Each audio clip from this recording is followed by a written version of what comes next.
YS కుటుంబం గురించి మంత్రి ఆనం రామనారాయణ రెడ్డి చేసిన వ్యాఖ్యలు తీవ్ర విమర్శలకు దారితీశాయి. అధిష్టాన మెప్పు కోసమే ఆనం దిగజారి మాట్లాడుతున్నారని వైఎస్ఆర్సీపీ నేతలు మండిపడ్డారు. మంత్రి ఆనం మాటలకు నిరసనగా అనంతపురం జిల్లా రాయదుర్గంలో స్థానిక ఎమ్మెల్యే కాపు రామచంద్రారెడ్డి ఆధ్వర్యంలో వైఎస్ఆర్సీపీ కార్యాలయం నుంచి వినాయక సర్కిల్ వరకు ర్యాలీ నిర్వహించారు. ఆనం కుక్క కన్నా హీనంగా మాట్లాడారంటూ ఆయన దిష్టిబొమ్మను దహనం చేశారు.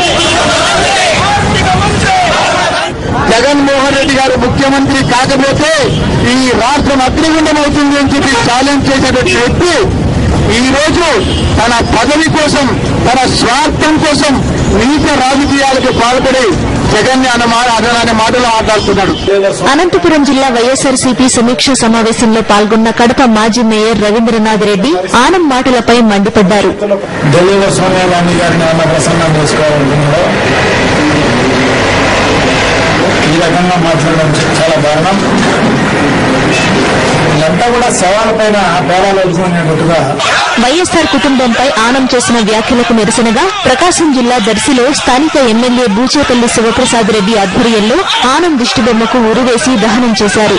పెద్ద సంఖ్యలో పాల్గొన్న కార్యకర్తలు ఆనంకు వ్యతిరేకంగా నినాదాలు చేశారు.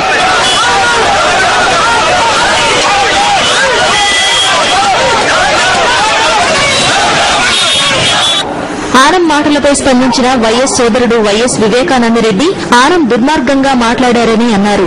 తిరుపతి పర్యటనలో ఉన్న ఎమ్మెల్యే కొరుముట్ల శ్రీనివాసులు ఆనంపై ఫైర్ అయ్యారు. మనిషిగా కనీస విలువలు కూడా లేని విధంగా ఆయన అంత దుర్మార్గంగా మాట్లాడుతున్నారు. పూర్తిగా ఖండిస్తున్నాం. రాజశేఖర్ మీకు చేతినిచ్చి మీకు అందజేసి మిమ్మల్ని ఒక ఇటువంటి స్థానం తెచ్చిన ఘనత ఏంటంటే ఒక రాజశేఖర రెడ్డి గారు. మీరు తిన్నింటి వాసాలు లెక్కబెట్టిన పరిస్థితి ఈ విధంగా ఈరోజు మీకు మీ పరిస్థితి చూస్తున్నారు. ఇలాంటి వ్యాఖ్యలు చేస్తే ఆనంకు ప్రజలు తగిన బుద్ధి చెబుతారని నేతలు హెచ్చరించారు.